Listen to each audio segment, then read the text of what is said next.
তো আমাদের আজকে চ্যাপ্টারটা হচ্ছে চ্যাপ্টার 4 ফিজিক্স ফার্স্ট পেপারের চ্যাপ্টার 4 অর্থাৎ নিউটনীয় বলবিদ্যার। তো আমরা হচ্ছে লাস্ট এই পর্যন্ত আলোচনা করছিলাম। তো গতকালকের আলোচনা আমরা একটু হালকা সামারি করে তারপর হচ্ছে আমরা আজকে ক্লাসটা শুরু করব। ওকে, আচ্ছা, তো এখানে তোমরা যে টপিকটা দেখতে পাচ্ছ সেটা হচ্ছে আমরা লাস্ট ক্লাসে পড়েছিলাম।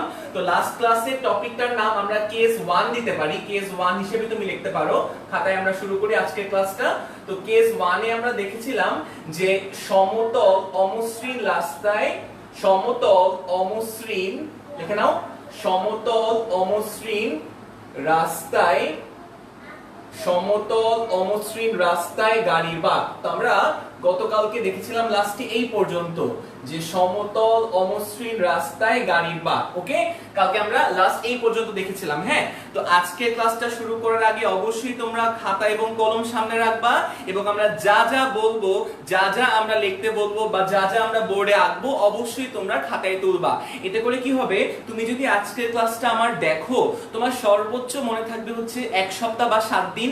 এই 7 দিন পরে তুমি শিওর এই টপিকগুলো ভুলে যাবা। ওকে, তোমার এগুলো কিন্তু অত ভালো করে মনে থাকবে না যদি না তুমি ভালো করে লিখে লিখে নোট করে পড়ো। তুমি যদি আজকে ক্লাসটা দেখার সাথে সাথে একটা সুন্দর হ্যান্ড নোট তৈরি করো, একটা ফ্রেশ খাতায় যদি সুন্দর একটা হ্যান্ড নোট তৈরি করো, তাহলে কি হবে, তোমরা 1 সপ্তাহ পর তুমি যখন ভুলে যাবে এই টপিকটা, তখন তোমার খাতা দেখলেই তুমি বুঝতে পারবা যে আসলে এই টপিকটা ভাইয়া কি পড়িয়েছিলেন এবং এই টপিকটা সম্পর্কে উনি কি ব্যাখ্যা করেছিলেন। ওকে, তো যা যা আমি বলবো, যে এই কথাগুলো আজকে বলবো, আজকে অনেকগুলো আসলে কনসেপ্ট নিয়ে আমরা আলোচনা করব। একটা টপিকের উপরে অনেক ইন ডেপথ, যতটা ডিপে যাওয়া যায়, যতটা ডিপে যাওয়া যায়, বলতে পারো হচ্ছে এইচএসসি লেভেল থেকে শুরু করে যতটা অ্যাডমিশন লেভেলে যাওয়া যায় এই টপিকটায় আমরা আজকে সেটাই চেষ্টা করব। এজন্য পুরো সম্পূর্ণ ক্লাস জুড়েই আমরা মাত্র একটা টপিক পড়বো, এই রাস্তায় বাঁক নেওয়ার টপিকটা। ওকে, আচ্ছা, তো এবার খেয়াল করো, আমরা কেস 1 এ আলোচনা করেছিলাম যে সমতল অমসৃণ। আচ্ছা, অমসৃণ রাস্তা মানে কি?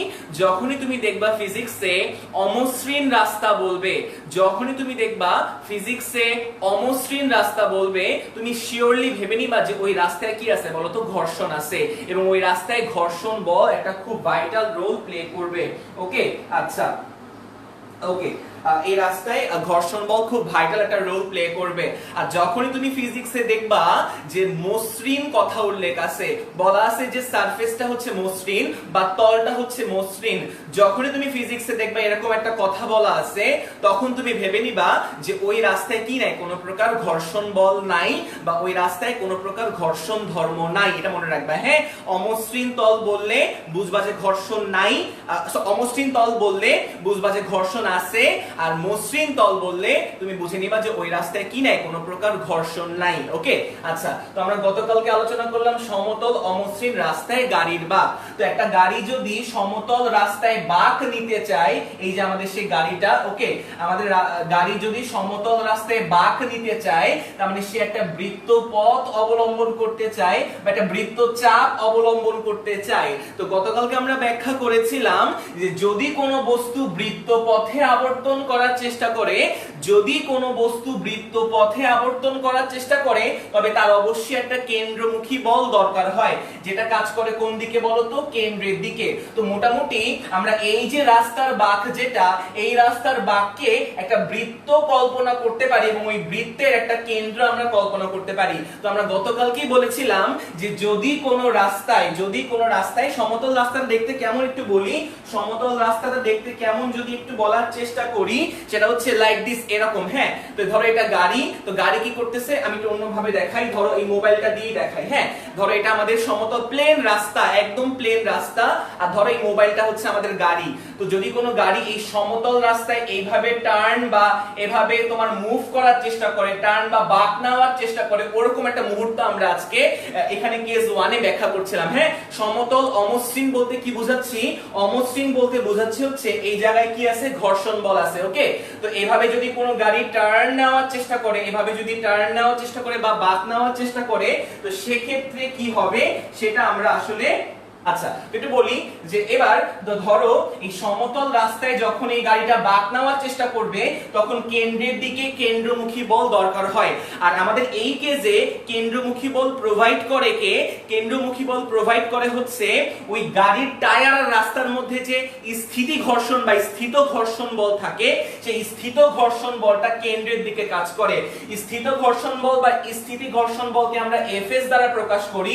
তো এই এফএসটা আসলে কেন্দ্রমুখী বল প্রোভাইড করে। বেসিক্যালি কোন বস্তু যদি বৃত্ত পথে আবর্তন করার চেষ্টা করে, কেন্দ্রের দিকে যে বল থাকে বা কেন্দ্রের দিকে যে বল কাজ করে সেই আসলে কেন্দ্রমুখী বলটা প্রোভাইড করে। তো দেখা যায় যে এই গাড়িটা যখন এই বাঁক বরাবর মুভ করে বা এই বাঁক বরাবর টার্ন নেয় তখন কেন্দ্রের দিকে আসলে স্থিত ঘর্ষণ বল কাজ করে। ওই স্থিত ঘর্ষণ বলটা তাকে এই রোডটাকে, এই বস্তুটাকে এই বক্র পথে আটকায় ধরে রাখে, যাতে করে সে টার্ন নেওয়ার সময় ছিটকে বাইরে না চলে যায়, যাতে করে সে টার্ন নেওয়ার সময় ছিটকে বাইরে না চলে যায় বা দুর্ঘটনা যাতে না হয়, সেই কারণে আসলে এই ঘর্ষণ বলটা এই কেন্দ্রের দিকে তাকে আটকে ধরে রাখে। এবং এটাকে আমরা এফএস দিয়ে প্রকাশ করলাম। যেহেতু এফএস কেন্দ্রের দিকে কাজ করে, তো আমি লিখতে পারছিলাম হচ্ছে এফএস ইকুয়াল টু এফসিপি, অর্থাৎ এই এফএসটা কেন্দ্রমুখী বলকে সাপ্লাই দেয়। তো কেন্দ্রমুখী বলের ফর্মুলা কি?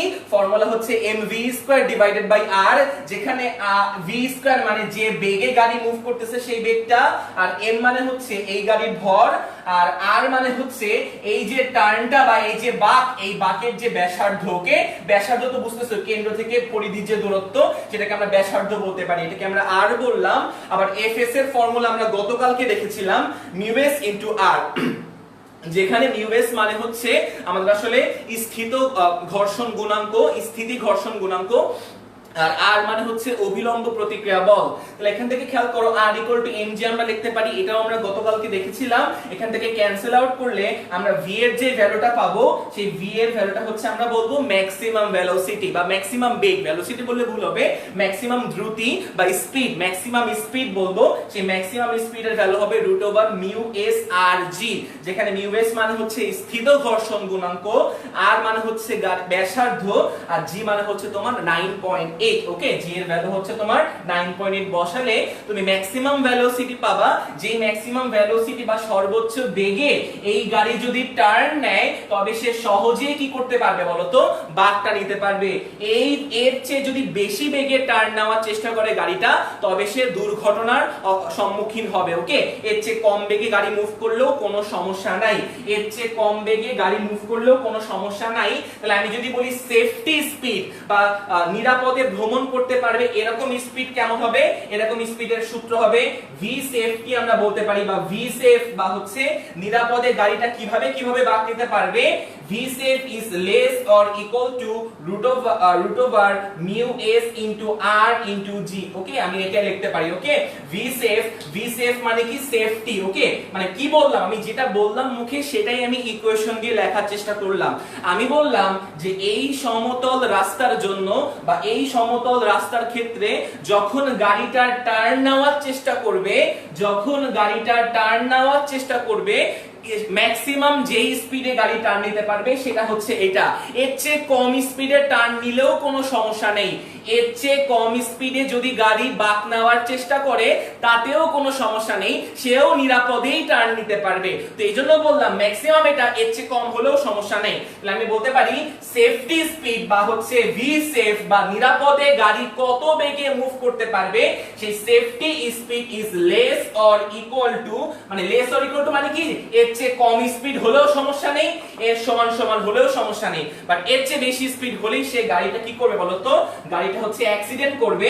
তো আমরা বলতে পারি ভি সেফ বা safety speed equals less or equals to μs rg, এটা আমাদের অবজেক্টিভে আসতে পারে। ওকে, সেফটি স্পিড বা বলতে পারে হচ্ছে সৃজনশীল এভাবে বলতে পারে যে ধরো আমাদের এমন একটা মান চলে আসলো, ধরো বললো যে একটা গাড়ি নিরাপদে সর্বোচ্চ ধরো হচ্ছে 60 কিলোমিটার/আওয়ার বেগে মুভ করতে পারে কোন একটা বাঁকে। ধরো তোমার অ্যানসারটা আসলো হচ্ছে 40 কিলোমিটার/আওয়ার, তখন তুমি বলবা যেহেতু আমরা জানি যে v safety is less or equals to root over mu s R g, মানে v safety মানে হচ্ছে তোমার ওই ম্যাক্সিমাম ভেলোসিটির চেয়ে কম আসলেও আসলে সেফলি গাড়িটা টার্ন নিতে পারবে। এটা আমরা গতকালকে আলোচনা করেছিলাম, তো গত সব কনসেপ্ট আমরা দেখব। যাই হোক, কেস 1 আমাদের শেষ, সমতল অমসৃণ রাস্তায় গাড়ির বাঁকের কনসেপ্ট আমাদের জানা শেষ, গতকালকে আমরা শিখেছিলাম। ওকে, গতকালকে আমরা তাহলে এবার আমরা যদি আরেকটু আগাতে চাই, তা আমরা যদি এখানে আরেকটু আগাতে চাই, একটু দেখার চেষ্টা করি। আমরা যদি একটু আরেকটু আগাতে চাই, এবার আমরা কেস 2 নিয়ে ব্যাখ্যা করব। এবার আমরা কেস 2 নিয়ে ব্যাখ্যা করব, তো আমরা একটু মুছে দেই। হ্যাঁ, আমরা একটু মুছে দেই। ধরো আমরা এখন কেস 2 নিয়ে ব্যাখ্যা করব। ওয়েট, কেস 2 নিয়ে ব্যাখ্যা করব, তো একটু হেডলাইন দিবা, হেডলাইন দিয়ে দিবা যে কেস 2। হ্যাঁ, কেস 1 নিয়ে আমাদের আলোচনা শেষ, এবার আমরা কেস 2 নিয়ে আলোচনা করব। তো কেস 2টা হচ্ছে সমতল মসৃণ রাস্তায় গাড়ির বাঁক, সমতল মসৃণ রাস্তায় গাড়ির বাঁক। এখন আমরা কেস 2 নিয়ে আলোচনা করব। কেস 1 কি ছিল? কেস 1 ছিল হচ্ছে সমতল অমসৃণ রাস্তায় গাড়ির বাঁক। অমসৃণ রাস্তা মানে কি? সেখানে অবশ্যই ঘর্ষণ বল থাকবে।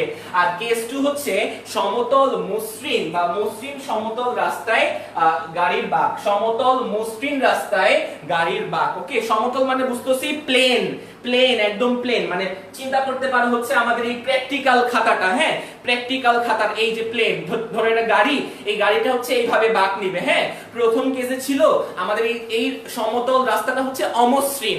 অমসৃণ মানে এই রাস্তাটা ঘর্ষণ প্রোভাইড করতে পারে। ওকে, আর এখন আমরা আলোচনা করতেছি মসৃণ। ওকে, মসৃণ তলের ক্ষেত্রে। তো আমরা যদি একটু ব্যাখ্যা করি, তো ধরো এটা আমাদের একটা সমতল মসৃণ রাস্তা। আমি বলে দিলাম এই সমতল মসৃণ রাস্তা, এটা আমাদের হচ্ছে মসৃণ। ওকে, আচ্ছা, মসৃণ রাস্তা মানে জানি কি? মসৃণ রাস্তা মানে হচ্ছে এখানে আসলে কোনো প্রকার কি নাই বলতো? ঘর্ষণ নাই। আর ঘর্ষণ নাই মানে আসলে কি বলতো? ঘর্ষণ নাই মানে আসলে এই জায়গায় ঘর্ষণ গুণাঙ্ক মিউ বলো বা মিউ এস বলো, সেই ঘর্ষণ গুণাঙ্কের মান কত বলতো? 0। ঘর্ষণ নাই মানে আসলে এই জায়গায় ঘর্ষণ গুণাঙ্কের মান কত বলতো? 0। আচ্ছা, তাহলে এবার একটু খেয়াল করো, ধরো একটা গাড়ি এই সমতল রাস্তায় টার্ন নিতে চাবে। ধরো মনে করো যে এই গাড়িটা সমতল রাস্তায় টার্ন নিতে চাবে, তো আমরা এটাকে এই গাড়িটাকে m দিয়ে প্রকাশ করলাম, গাড়ির ভরকে। তো গাড়িটা v বেগে চলাচল শুরু করলো বা v বেগে যাতায়াত করতেছিল বা চলতেছিল। তো এখন কি করবে গাড়িটা? এই গাড়িটা হচ্ছে এই সমতল রাস্তায় সে বাঁক নেওয়ার চেষ্টা করবে। তো এবার একটু খেয়াল করো, এবার সেটা হচ্ছে যেহেতু রাস্তাটা মসৃণ, আর মসৃণ মানে কোনো প্রকার ঘর্ষণ নাই, আর যেহেতু রাস্তায় কোনো প্রকার ঘর্ষণ নাই, তাহলে আমি বলতে পারি ঘর্ষণ গুণাঙ্ক 0। কারণ ঘর্ষণ গুণাঙ্ক তখনই থাকে যখন ঘর্ষণ বল থাকে বা ঘর্ষণ রাস্তায় ঘর্ষণ এই ধর্মটা থাকে। তো এটা মন দিয়ে দেখবা, মিউ এস যদি 0 হয়, আমরা ছোটবেলায় গতকালকে আমরা পড়ছিলাম যে fs equals to mu S into r। তো মিউ এস যদি 0 হয়, তাহলে এখান থেকে আমি লিখতে পারবো fs ইকুয়াল টু 0। তার মানে যদি রাস্তা মসৃণ হয়, যদি রাস্তা মসৃণ হয়, যদি কোনো প্রকার ঘর্ষণ না থাকে, তবে আমি বলবো যে fs এর ভ্যালু কত বলতো? 0। তার মানে একটু মন দিয়ে দেখো, আমরা সমতল রাস্তায় দেখেছিলাম কেস 1 এ, কেস 1 এ আমরা সমতল রাস্তায় দেখেছিলাম যে গাড়ি যখন টার্ন নেয় তখন আসলে কেন্দ্রের দিকে তার কি দরকার হয়? এটা মনে করো আমাদের কেন্দ্র, এই যে টার্নটা যে নিচ্ছে, টার্ন নেওয়ার জন্য সে যে একটা বৃত্ত গঠন করতেছে, সেই বৃত্তের কেন্দ্র হচ্ছে আমাদের এইটা। তাহলে আমরা গতকালকে বা আজকে শুরুতে দেখলাম যে একটা গাড়ি যখন টার্ন নেয় তখন তার কেন্দ্রের দিকে বল দরকার হয়। একটা গাড়ি যখন টার্ন নেয় তখন তার কেন্দ্রের দিকে বল দরকার হয়, কেন্দ্রের দিকে বল দরকার হয় আমরা জানতাম। আর কেন্দ্রের দিকে যে বল দরকার হয় তাকে আমরা বলি কেন্দ্রমুখী বল। আর কেন্দ্রমুখী বল কোন নির্দিষ্ট বল আসলে কেন্দ্রমুখী বল সাপ্লাই দেয়, কোন নির্দিষ্ট বল আসলে কেন্দ্রমুখী বল সাপ্লাই দেয়। তো কেস 1 এ আমরা দেখছিলাম যে সমতল রাস্তায় মুভ করার টাইমে বা বাঁক নেওয়ার টাইমে কেন্দ্রমুখী বল সাপ্লাই দেয় কে বলতো? স্থিত ঘর্ষণ বল। তো যেহেতু এই রাস্তাটা মসৃণ, এই মসৃণ হওয়ার কারণে কেন্দ্রমুখী বল দেওয়ার জন্য যে আমাদের দরকার স্থিত ঘর্ষণ বল, সেই স্থিত ঘর্ষণ বলটা নাই। তার মানে এক্ষেত্রে সাপ্লাই দেওয়ার মতন বা কেন্দ্রমুখী বল সাপ্লাই দেওয়ার মতন আসলে কেউ নাই, কারণ এফএস এর ভ্যালুটা 0, তাহলে সেই কেন্দ্রমুখী বলের সাপ্লাই এর অভাবে সে আসলে কি করতে পারবে না বলতো, টার্ন নিতে পারবে না। সে স্পর্শক বরাবর ছিটকে যাবে এবং সে গাড়ি তো টার্ন নিতেই পারবে না, এই জায়গায় সে আসলে দুর্ঘটনার সম্মুখীন হবে। তো এটা আসলে এটা প্র্যাকটিক্যাল আমাদের উদাহরণটা কেমন, যখন আমাদের হচ্ছে দেখবা যে আমাদের বাংলাদেশে হচ্ছে আনফরচুনেটলি খুব দুর্ঘটনা হয় রাস্তাঘাটে। তো তখন দেখা যায় হচ্ছে বৃষ্টির দিনে হচ্ছে যখন বাস টার্ন নেওয়ার চেষ্টা করে তখন ছিটকে সে বাইরে চলে যায়, ছিটকে রোড থেকে সে বাইরে চলে যায় এবং সেক্ষেত্রে অনেক দুর্ঘটনা হয়। তো এই ঘটনাটা কেন হয়? এই ঘটনাটা হওয়ার রিজনটা হচ্ছে যখন বাসটা টার্ন করার চেষ্টা করে তো বৃষ্টি পড়লে রাস্তাটা অনেক বেশি কি হয়ে যায় বলতো, মসৃণ হয়ে যায়, রাস্তাটা অনেক বেশি মসৃণ হয়ে যায়, পিছলা হয়ে যায়। তো যখন রাস্তাটা অনেক বেশি পিছলা বা মসৃণ হয়ে যায় সেক্ষেত্রে মিউএস এর ভ্যালুটা প্রায় 0-র কাছাকাছি বা প্রায় অত্যন্ত কমে যায়। যদি মিউএস এর ভ্যালু অনেক কমে যায় আর যদি রাস্তাটা সমতল হয় তবে সেক্ষেত্রে কোনো বাস যখন টার্ন নিতে যাবে, ওই বাস টার্ন নেওয়ার জন্য বৃষ্টি পড়তেছে এমন একটা অবস্থা যে রাস্তার উপর কি পড়তেছে বলতো, বৃষ্টি পড়ছে। তো বৃষ্টি যখন রাস্তার উপর পড়বে তখন রাস্তাটা কি হয়ে যায়, নিয়ারলি মসৃণ হয়ে যায়। তখন নিয়ারলি মসৃণ হওয়ার কারণে প্রায় টেন্স টু মিউএস এর ভ্যালু 0-র কাছাকাছি হয়ে যায়। সেক্ষেত্রে বাস যখন টার্ন নেওয়ার চেষ্টা করে তো কেন্দ্রমুখী বল তার লাগবে, যেহেতু সে বাঁক নিচ্ছে তো বাঁক নেওয়ার জন্য তার যেহেতু কেন্দ্রমুখী বল লাগবে আর কেন্দ্রমুখী বল সাপ্লাই দেওয়ার জন্য সে কাউকে পায় না বলে সে ছিটকে যায় এবং সে দুর্ঘটনার সম্মুখীন হয়। তো একটু বলো তো আমাদের এই পর্যন্ত আমাদের আসলে ব্যাপারটা বুঝতে পারতেছে কিনা?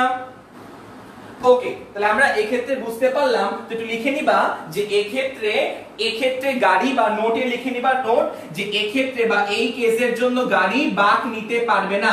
এই কেসের জন্য গাড়ি কি নিতে পারবে না বলো তো, বাঁক নিতে পারবে না। হ্যাঁ, লিখে নাও যে গাড়ি হচ্ছে বাঁক নিতে পারবে না, গাড়ি বাঁক নিতে পারবে না। লিখে নাও যে গাড়ি বাঁক নিতে পারবে না, লিখে নাও গাড়ি বাঁক নিতে পারবে না এই কেসের জন্য। হ্যাঁ, সমতল মসৃণ রাস্তায় গাড়িটা বাঁক নিতে পারবে না। ওকে, এই ক্ষেত্রে আমরা দেখলাম যে বাঁক কেন সে নিতে পারলো না। বাঁক না নিতে পারার রিজনটা হচ্ছে যে পর্যাপ্ত পরিমাণ এখানে ঘর্ষণ নাই, আর ঘর্ষণ বল মানে আসলে কেন্দ্রমুখী বল সাপ্লাই দেওয়ার জন্য যে স্থিত ঘর্ষণ বল লাগে বা ওই ঘর্ষণ না থাকার কারণে স্থিত ঘর্ষণ বলই নাই। তো এই ক্ষেত্রে আমরা কি এই জন্য সে বাঁক নিতে পারতেছে না। ওকে, তাহলে এবার আমাদের কোশ্চেনটা হচ্ছে যে আচ্ছা তাহলে যদি রাস্তা মসৃণ হয়ে যায় তাহলে কি কোনোদিনই আমরা বাঁক নিতে পারবো না? কোনোদিনে কি আমরা বাঁক নিতে পারবো না? তো এই কোশ্চেনটার উত্তর আমাদের ইঞ্জিনিয়াররা বা এই কোশ্চেনটা বা এই আমাদের প্রবলেমটা সলভ করার জন্য আমাদের ইঞ্জিনিয়াররা হচ্ছে একটা মেকানিজম তৈরি করে, একটা মেকানিজম ফলো করে বা রাস্তায় একটা কাঠামো তারা তৈরি করে। সেই কাঠামোকে আমরা বলি হচ্ছে রাস্তার ব্যাংকিং কোণ। ওকে, রাস্তার ব্যাংকিং কোণ। তো আমরা এখন দেখব যে রাস্তাটাকে কি করে দেয়। আসলে ব্যাংকিং কোণ বলতে কি বোঝায় একটু বলি। ব্যাংকিং কোণ বলতে বোঝায় যে বিজ্ঞানী ইঞ্জিনিয়াররা কি করছে, ইঞ্জিনিয়াররা হচ্ছে রাস্তার দুইটা, ধরো এটা আমাদের রাস্তা, হ্যাঁ রাস্তার দেখো ধরো এটা আমাদের রাস্তা, তো এই রাস্তা দিয়ে সে ফর এক্সাম্পল এটা আমাদের গাড়ি, তো গাড়িটা এই রাস্তা দিয়ে মুভ করবে। ওকে, ধরো এটা সমতল রাস্তা, তো যখন সমতল রাস্তায় গাড়ি মুভ করার চেষ্টা করবে যদি এই সমতল রাস্তাটা মসৃণ হয় তো মসৃণ হলে এই কেন্দ্রমুখী বল প্রোভাইড করার জন্য ঘর্ষণ বলটা দিতে পারবে না, মানে কেন্দ্রমুখী বল প্রোভাইড করার জন্য যে আমাদের ঘর্ষণ বল লাগে সেটা সে দিতে পারবে না। তো এই জন্য ইঞ্জিনিয়াররা কি করে একটা কাঠামো ফলো করে। সেই কাঠামোটা আসলে কেমন একটু দেখার চেষ্টা করি। যদি গাড়িটা এই বরাবর টার্ন নেওয়ার চেষ্টা করে তো আমাদের আসলে দুইটা সাইড আছে, দুইটা সাইড বা দুইটা পার্শ্ব আছে। এটা হচ্ছে ইনার সাইড আমরা বলি এটাকে, আর এটাকে আমরা বলি আউটার সাইড বা ঠিক আছে ইংলিশে আমরা যদি বলি এটাকে আমরা বলি ইনার সাইড আর এটাকে আমরা বলি হচ্ছে আউটার সাইড। ওকে, রাস্তার এই সাইডটাকে দেখো খেয়াল করো, এটা গাড়ি, তো গাড়িটা হচ্ছে এই বরাবর টার্ন নিবে, হ্যাঁ গাড়ি হচ্ছে এই রাস্তা দিয়ে এই বরাবর সে টার্ন নেওয়ার চেষ্টা করবে। তো টার্ন নেওয়ার টাইমে এটাকে আমরা বলতে পারি ইনার সাইড আর এটাকে আমরা বলতে পারি আউটার সাইড। তো এইজন্য কি করা হয়, এইজন্য সিস্টেমটা করা হয় হচ্ছে এই রাস্তাটার ইনার সারফেসের সাপেক্ষে বা ভিতরের অংশের সাপেক্ষে, এটাকে আমরা বাংলায় বলি ভিতরের অংশ, এটাকে আমরা বাংলায় বলি বাইরের অংশ। ওকে, তো ভিতরের অংশের সাপেক্ষে বাইরের অংশ কিন্তু কি করা হয় বলতো, একটু এইভাবে ব্যান্ড করা হয় বা একটু হেলায় দেওয়া হয় বা এটাকে ইংলিশে বলে হচ্ছে ব্যাংকিং করা হয় বা বাংলায় বলে হচ্ছে ব্যাংকিং করা হয়। তো ব্যাংকিং করা মিনিংটা কি খেয়াল করো, এই জায়গায় কিন্তু একটা অ্যাঙ্গেল তৈরি হয়েছে, খেয়াল করতেছো এই জায়গায় কিন্তু আমাদের একটা অ্যাঙ্গেল তৈরি হয়েছে, এই অ্যাঙ্গেলটাকে আমরা বলি হচ্ছে ব্যাংকিং কোণ। ওকে, তো আমাদের আসলে এই যে যাতে করে গাড়িটা মসৃণ রাস্তায় বাঁক নিতে পারে, যাতে করে আমরা তো দেখলাম যে মসৃণ রাস্তায় গাড়ি সমতল মানে রাস্তা সমতল থাকলে মসৃণ রাস্তায় গাড়ি কি করতে পারে না বলতো, বাঁক নিতে পারে না। যাতে করে এই প্রবলেমটা সলভ হয়, যাতে করে মসৃণ রাস্তা থাকলেও গাড়ি বাঁক নিতে পারে, এই জন্য আমরা আসলে কি করলাম বা ইঞ্জিনিয়াররা হচ্ছে এরকম করে একটা কাঠামো তৈরি করে, ইনার সারফেসের সাপেক্ষে আউটার সারফেস বা ইনার এজের সাপেক্ষে আউটার এজটা একটু উঁচু করে দেয়, যাতে করে এই যেখানে একটা অ্যাঙ্গেল তৈরি হয়েছে এই অ্যাঙ্গেলটাকে আমরা থিটা বলি বা হচ্ছে ব্যাংকিং কোণ বলি, তো যাতে করে সে সহজেই বাঁক নিতে পারবে। এখন আমরা ওইটাই দেখবো, হ্যাঁ যে আসলে কিভাবে এটা করা দেখার চেষ্টা করি। একটু মনে রাখ, কেস 3 হচ্ছে, এখন আমরা কেস 3 দিব। টোটাল 4টা কেস পড়বো আজকে আমরা, হ্যাঁ টোটাল 4টা কেস পড়বো, তারপরে ইনশাআল্লাহ আমরা গাণিতিক সমস্যাগুলি আলোচনা করার চেষ্টা করব, যেটা তোমাদের সবচেয়ে বেশি ডিমান্ড। হ্যাঁ, তো যেটা একটু বলবো সেটা হচ্ছে যে আমরা যদি শুধুমাত্র গাণিতিক সমস্যাগুলি সলভ করি সব সময়, হ্যাঁ ফিজিক্সের জন্য, তো এটা আমাদের জন্য কিন্তু সব সময় আমাদের জন্য সুখকর মুহূর্ত বয়ে আনে না।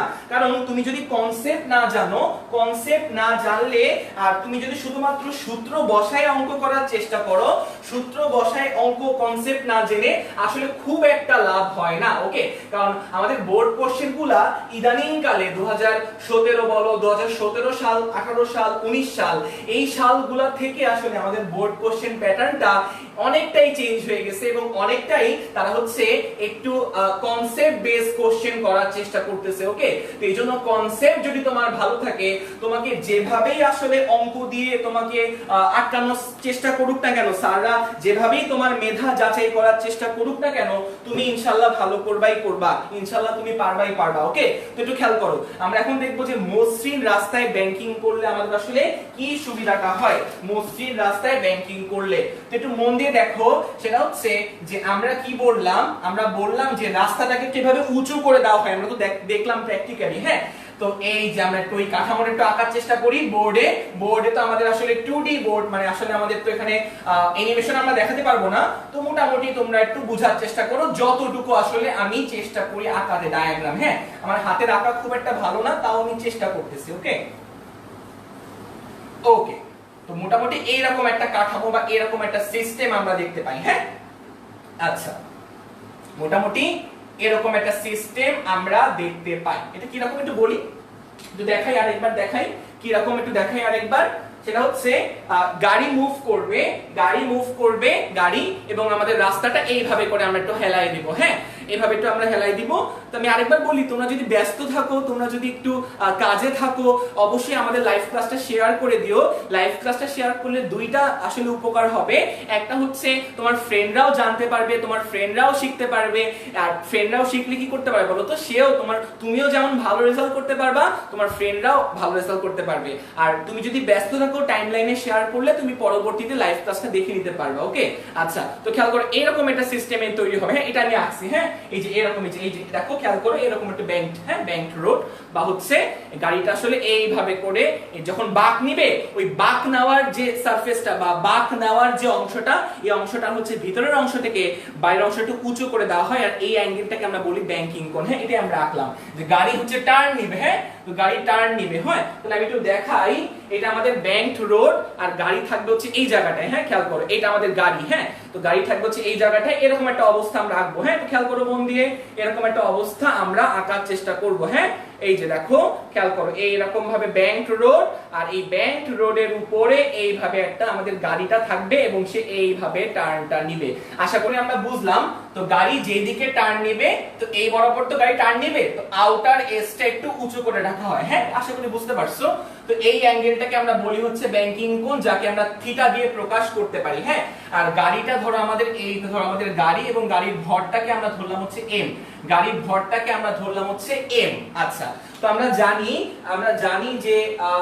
জানি যে আসলে যে দেখো, হ্যাঁ, তো আমরা জানি যে এম ভরের বস্তু অলওয়েজ, এম ভরের বস্তুর উপর এমজি কাজ করে অলওয়েজ নিচের দিকে খাড়া, এমজি কাজ করে খাড়া নিচের দিকে। তো আমরা এমজিটা আঁকি, এই যে আমাদের এমজি, সেই এমজিটা আমরা আঁকার চেষ্টা করি। এমজি আমরা জানি খাড়া নিচের দিকে কাজ করে।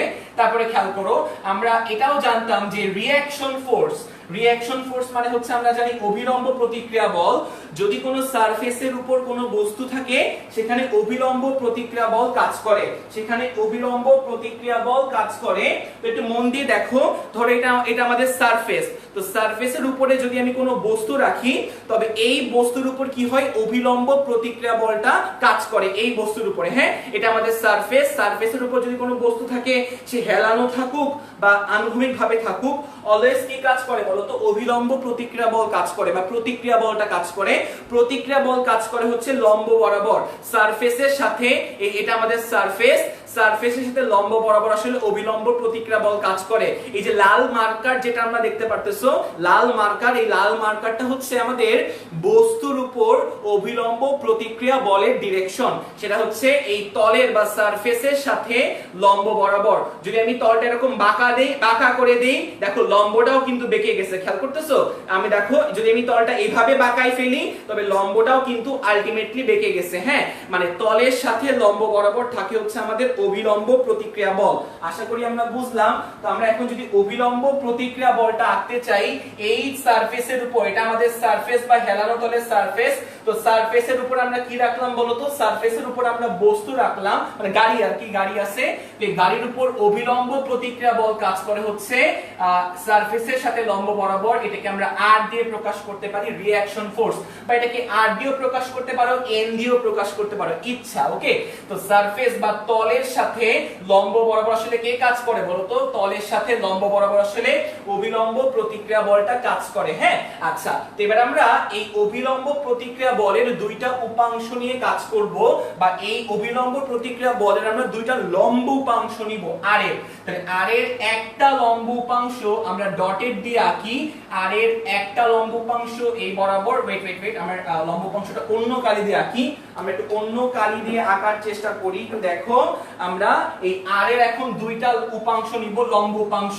তো একটা উপাংশ আমরা নিলাম হচ্ছে y অক্ষ বরাবর, আর একটা উপাংশ নিলাম হচ্ছে আনুভূমিক উপাংশ। ওয়েট, আমি একটু এঁকে নিই। আচ্ছা, এই খেয়াল করো, আমরা আর এর দুইটা উপাংশ নিলাম, এই রিঅ্যাকশন ফোর্স বা আর এর আমরা দুইটা উপাংশ নিলাম, একটা এই বরাবর, একটা এই বরাবর। খেয়াল করো, দুইটা লম্ব উপাংশ। হ্যাঁ, যাতে করে এরা পরস্পর লম্ব হয়, এই আর এর আমরা দুইটা লম্ব উপাংশ নিলাম। হ্যাঁ, এই যাতে এমন ভাবে আমরা দুইটা উপাংশ নিলাম যাতে করে এই দুইয়ের মধ্যবর্তী কোণটা 90 ডিগ্রি হয়, মানে লম্ব উপাংশ। তো আর মূল যে ভেক্টরটা বা মেইন ভেক্টরটা, সেই মেইন ভেক্টরটা যাতে মাঝখানে থাকে। হ্যাঁ, আর হচ্ছে আমাদের মেইন ভেক্টর।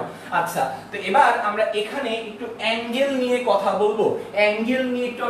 বলবো, তো একটু এই সাইডটাতে একটু দেখো। হ্যাঁ, আমরা এই সাইডে আমরা অ্যাঙ্গেলটা বোঝার জন্য একটা মেকানিজম ফলো করি বা একটা প্রসেস একটু দেখার চেষ্টা করি। আমরা ইচ্ছা করে একটা আনুভূমিক বরাবর লাইন টানলাম। হ্যাঁ, ইচ্ছা করে আমরা সবুজ কালারে দেখাচ্ছি এক্সট্রা যে কাজটা আমরা করতেছি, ইচ্ছা করে আমরা আনুভূমিক বরাবর একটা লাইন ড্র করলাম, ইচ্ছা করে এক্স অক্ষ বরাবর বা আনুভূমিক বরাবর আমরা একটা লাইন ড্র করলাম ইচ্ছা করে। হ্যাঁ, আচ্ছা, আর আরেকটা লাইন আমি দিলাম হচ্ছে এই হেলানো তলের সমান্তরালে, আমি আরেকটা লাইন দিলাম। হ্যাঁ, খেয়াল করে একটু মন দিয়ে, আমরা দুইটা লাইন আঁকলাম, মন দিয়ে খেয়াল করলে বুঝতে পারবা। হ্যাঁ, মন দিয়ে খেয়াল করলে। তো আমরা কি করলাম, একটা আনুভূমিক লাইন টানলাম, আর এটা দেখো খেয়াল করো, আর এটা হচ্ছে এই যে তল যেটা আছে আমাদের কালো রেখা, এই কালো রেখার সমান্তরালে আমরা একটা লাইন টানলাম। তো এই অ্যাঙ্গেল যদি থিটা হয় তো বুঝতেই পারতেছো অনুরূপ কোণ হিসেবে এই অ্যাঙ্গেলটাও কত হবে বলো তো, এই অ্যাঙ্গেলটাও কিন্তু থিটাই হবে, এই অ্যাঙ্গেলটা কিন্তু থিটাই হবে। ওকে আচ্ছা, তো একটু মন দিয়ে দেখবা, মন দিয়ে, সেটা হচ্ছে এই যে লাল, এই লাল যে আমাদের এই লাল রেখাটা এটা কি y অক্ষ না, আর এই যে সবুজ রেখাটা, এই সবুজ রেখাটা এটা কি আনুভূমিক রেখা, আমি বললাম মানে x অক্ষ।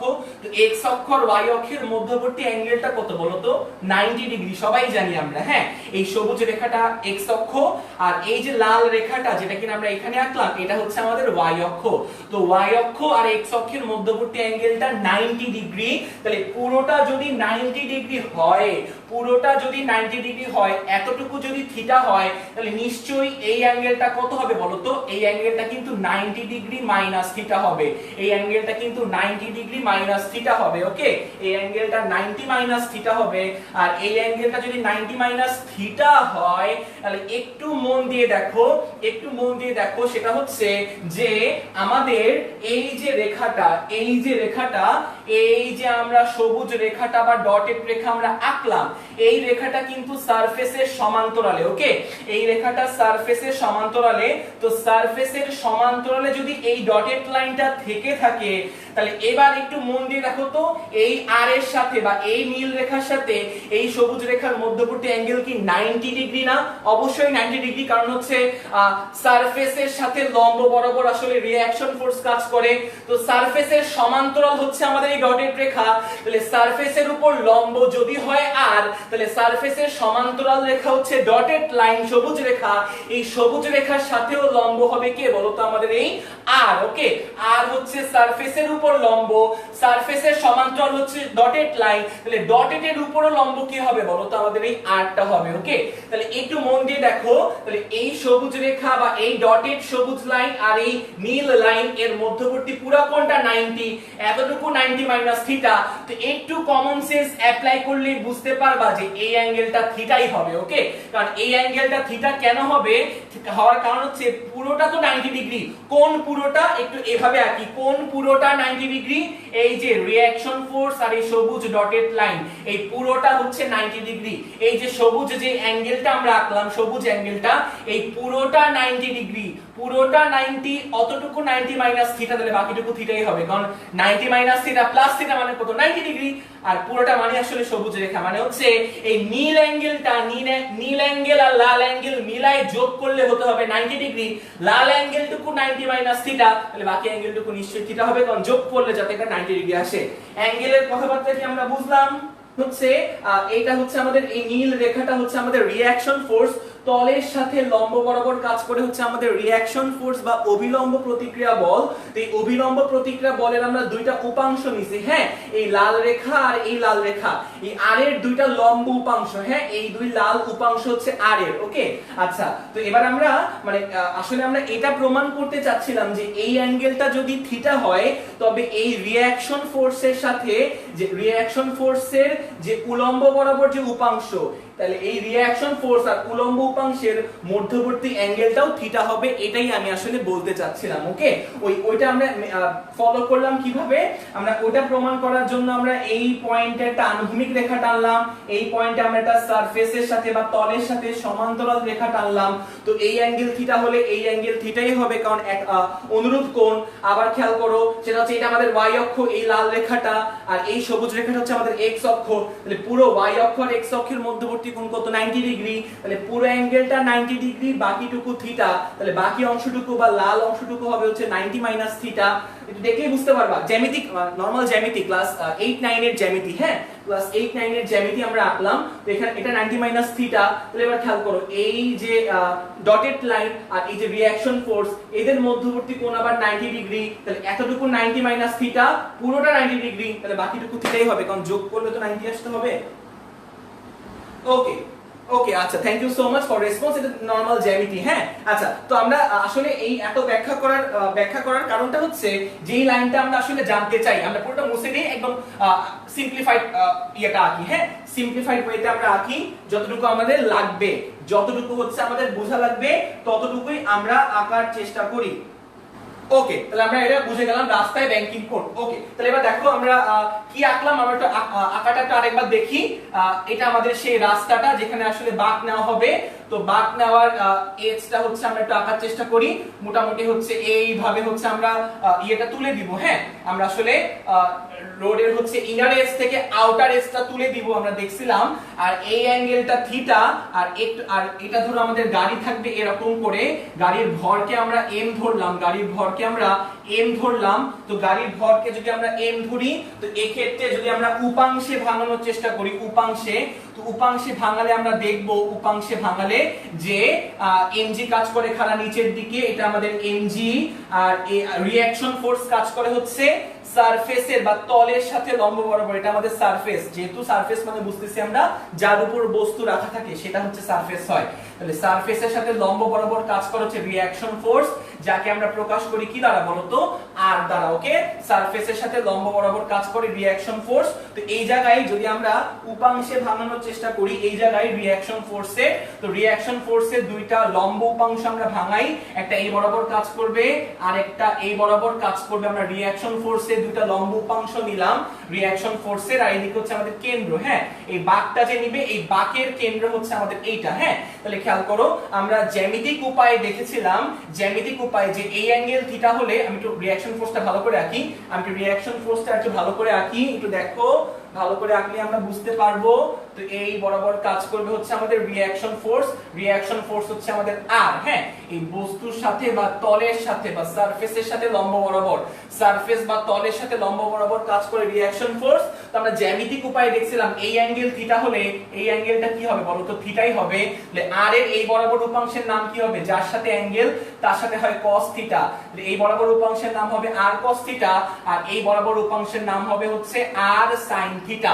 তো একটু মন দিয়ে দেখো, এই ক্ষেত্রে আমরা দেখতে পাচ্ছি এটা কিন্তু মসৃণ। হ্যাঁ, এই ক্ষেত্রে আমরা কিন্তু মসৃণ কথাটার উল্লেখের জন্য এই ক্ষেত্রে আমরা ঘর্ষণ নামটাই আনতেছি না, ঘর্ষণ কথাটাই আমরা মাথায় আনতেছি না। ওকে, তো আমরা কেস 2 তে দেখতে পাচ্ছিলাম যে রাস্তাটা ছিল হচ্ছে সমতল। তো সমতল রাস্তায় কিন্তু আমরা এইভাবে উপাংশ ভাঙাই দেখি নাই। হ্যাঁ, সমতল রাস্তায়, কারণ সমতল রাস্তায় আসলে আমাদের এই আর এর কোনো উপাংশ আমরা পাই না। কিন্তু যখন আমরা রাস্তাটা বেন্ড করলাম বা একটু ইনার এজ থেকে আউটার এজটা আমরা উঁচু করলাম, তো এইভাবে উঁচু করার পর দেখতে পারলাম যে আমাদের এই r sin থিটা যে টার্মটা আছে, এই r sin থিটাটা এটা আমাদের কেন্দ্র বা সেন্টার। তো r sin থিটাটা কোন দিকে কাজ করে বলতো? r sin থিটা হচ্ছে আমাদের সেন্টারের দিকে কাজ করে। তাহলে সেন্টারের দিকে বা কেন্দ্রের দিকে যে বল, তার নামই কি? কেন্দ্রমুখী বল। তাহলে আমি বলতে পারি এই r sin থিটা আসলে কেন্দ্রমুখী বলের যোগান দিবে, r sin থিটা আসলে কেন্দ্রমুখী বলের যোগান দিবে বা কেন্দ্রমুখী বলের সাপ্লাই দিবে। একটু মন দিয়ে দেখো, সেটা হচ্ছে গত কেসে আমরা কেন্দ্রমুখী বল যোগান দেওয়ার জন্য আমরা এরকম r sin থিটা পাই নাই বা r এর এরকম উপাংশ আমরা ভাঙাতে পারি নাই কেস 2 তে, আবার কোনো ঘর্ষণও ছিল না। তো সেই কারণে সে রাস্তায় বাঁক নিতে পারবে না। বাট এই ক্ষেত্রে কিন্তু সে রাস্তায় বাঁক নিতে পারবে, কেননা রাস্তায় বাঁক নেওয়ার জন্য, রাস্তায় বাঁক নেওয়ার জন্য তার কি দরকার হবে বলতো? রাস্তায় বাঁক নেওয়ার জন্য তার কেন্দ্রমুখী বল দরকার হবে, আর কেন্দ্রমুখী বল সাপ্লাই দিবে কে? r sin theta. এই ক্ষেত্রে কেন্দ্রমুখী বল সাপ্লাই দিবে কে? r sin থিটা। ওকে, তাহলে এই ক্ষেত্রে আমরা লিখতে পারি যে কেন্দ্রমুখী বল FCP ইকুয়ালস টু কি বলতো? FCP ইকুয়ালস টু আমরা লিখতে পারি হচ্ছে r sin থিটা। ওই ক্ষেত্রে আমরা বললাম যে কেন্দ্রমুখী বল সৃষ্টি বা সাপ্লাই দিবে কে? সাপ্লাই দিবে হচ্ছে r sin থিটা। কেননা r sin থিটা কাজ করে কোন দিকে? সেন্টারের দিকে যে ফোর্স কাজ করে। তাহলে FCP সমান আমরা লিখতে পারি r sin থিটা। তো এখান থেকে আমরা লিখতে পারবো FCP মানে হচ্ছে mv square divided by r, mv square equals to আমরা লিখতে পারবো হচ্ছে r sin থিটা। তাহলে এখান থেকে আমরা সাইড চেঞ্জ করলে r sin theta equals to লিখতে পারবো হচ্ছে আমরা mv square divided by r আমরা লিখতে পারবো, যেখানে r মানে হচ্ছে ব্যাসার্ধ।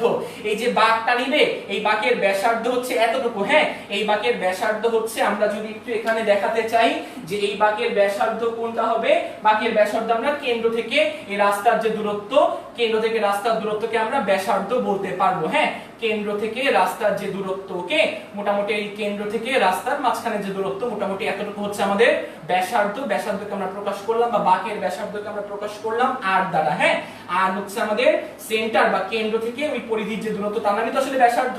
তো রাস্তার মধ্যবিন্দু আমরা বলতে পারি। তো কেন্দ্র থেকে রাস্তার যে দূরত্ব সেন্টার থেকে, সেটাকে আমরা আর বা ব্যাসার্ধ বলতে পারি। আচ্ছা, এখানে দুইটা আর একই হয়ে যাচ্ছে, তো এটাকে আমি ছোট আর দিয়ে প্রকাশ করি।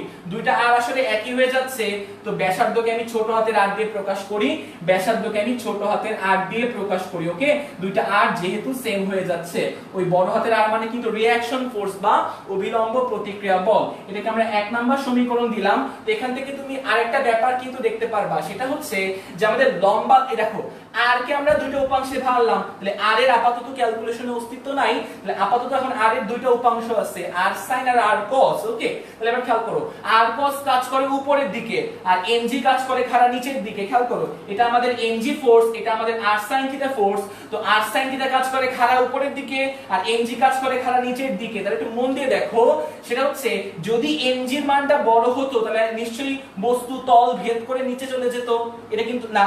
আর যদি আর কস থিটা বেশি হতো তাহলে বস্তু শূন্যে বা আকাশে উড়ে যেত, তাও হচ্ছে না। আরেকবার বলি, যদি এনজির ভ্যালু বেশি হতো তাহলে বস্তু তল ভেদ করে নিচে ডুবে যেত, তা হচ্ছে না। যদি আর কস থিটা বড় হতো তাহলে বস্তু আকাশে উড়ে যেত, তাও হচ্ছে না, আমরা সেটাও চাই না। তাহলে আর কস থিটা এনজির ভ্যালু কি হতে হবে বলো তো? ইকুয়াল হতে হবে। তাহলে এই ক্ষেত্রে আমরা লিখতে পারবো আর কস থিটা ইকুয়ালস টু হচ্ছে আমরা লিখতে পারবো হচ্ছে এমজি। এটাকে আমরা 2 নাম্বার ইকুয়েশন দেই। এবার আমরা 1 নং আর 2 নং ইকুয়েশন ভাগ করি। তো 1 ভাগ 2 করলে আমরা পাবো বাম পক্ষে আমরা আর আর ক্যান্সেল, sin বাই cos মানে হচ্ছে tan থিটা। তাহলে tan থিটা ইকুয়ালস টু আমরা লিখতে পারবো হচ্ছে v square divided by r into g, v square divided by r into g। দেখবা ক্যালকুলেশন করলে mm ক্যান্সেল যাবে, v square divided by r g বাচ্চাদের ক্যালকুলেশন। হ্যাঁ, তাহলে এখান থেকে আমরা এই ফর্মুলা থেকে আমরা কত কোণে আসলে ব্যাংকিং করতে হবে বা ব্যাংকিং কোণটা আমরা বের করতে পারবো। এখান থেকে আরেকটু আমরা আগাতে পারি, সেটা হচ্ছে যে আমরা এখান থেকে v এর একটা এক্সপ্রেশন বের করতে পারি। এটা মুছে ফেললাম। হ্যাঁ, এটা মুছে ফেললাম, আশা করি তোমাদের লেখা হয়ে গেছে।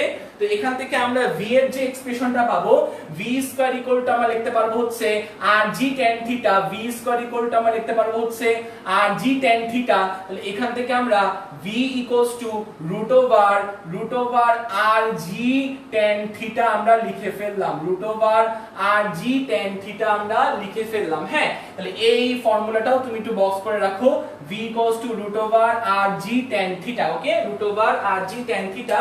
এই এটা আসলে কি? এটা আসলে এই থিটা অ্যাঙ্গেলের জন্য আমি বলতে পারি হচ্ছে রাস্তার গতিসীমা। ওকে, আমরা বলতে পারি হচ্ছে দ্রুতির সীমা, আমি বলতে পারি এই ভিটাকে আমরা স্পিডের সীমা বা স্পিড লিমিট, যেটাকে ইংলিশে আমরা বলি দ্রুতির সীমা, আমরা বলতে পারি ভি কে আমরা। হ্যাঁ, যে সর্বোচ্চ কতটুকু দ্রুতিতে আসলে বাঁক নিতে পারবে। হ্যাঁ, তো খেয়াল করো, এই ভি কে আমরা বলতে পারি হচ্ছে দ্রুতির সীমা। একটু দেখো, হ্যাঁ, ভি কে আমরা বলতে পারি দ্রুতির সীমা। v কে v equals to root over rg tan theta, যেখানে v মানে হচ্ছে দ্রুতির সীমা, মানে কতটুকু বা স্পিড লিমিট আমরা ইংলিশে বলি, কতটুকু স্পিডে সে আসলে বাঁক নিতে পারবে। হ্যাঁ, সেই ফর্মুলা হচ্ছে v equal to root over rg tan theta, কতটুকু স্পিডে একটা গাড়ি মুভ করতে পারবে। ওকে, তো এখান থেকে আমরা এই ফর্মুলা থেকে আসলে এইটুকু আমরা লিখতে পারি। দ্রুতির সীমা বা স্পিড লিমিট, ইংলিশে আমরা বলি হচ্ছে স্পিড লিমিট, v কে আমরা স্পিড লিমিটও বলতে পারি। ইংলিশটা খুব সুন্দর, স্পিড লিমিট। তুমি রাস্তায় দেখো না, রাস্তায় যে হচ্ছে যখন রাস্তায় আমরা ফ্লাইওভার ক্রস করি, তুমি খিলগাঁও ফ্লাইওভার বলো বা হচ্ছে মহাখালী ফ্লাইওভার বলো, ওখানে কিন্তু লেখা থাকে টার্ন নেওয়ার টাইমে যে সর্বোচ্চ গতিসীমা হচ্ছে লেখা থাকে হচ্ছে 60 কিলোমিটার পার আওয়ার বা 50 কিলোমিটার পার আওয়ার বা হচ্ছে 40 কিলোমিটার পার আওয়ার। সেটা এটা আমরা এইভাবেই বা বিজ্ঞানী ইঞ্জিনিয়ার আসলে এইভাবে ক্যালকুলেশন করে বের করে। হ্যাঁ, দ্রুতির সীমা। ঠিক আছে, তো এখানে যেটা মনে রাখার বিষয়, সেই মনে রাখার বিষয়টা হচ্ছে আমরা কেস 1 এ আমরা দেখছিলাম যখন রাস্তাটা সমতল ছিল, তখন আমরা কেস 1 এ দেখছিলাম যে কেন্দ্রমুখী বল প্রোভাইড করে কে, বা রাস্তায় গাড়ি টার্ন নেওয়ার টাইমে কেন্দ্রমুখী বল প্রোভাইড করে কে, সেটা হচ্ছে স্থিত ঘর্ষণ বল বা স্থিতি ঘর্ষণ বল এফএস।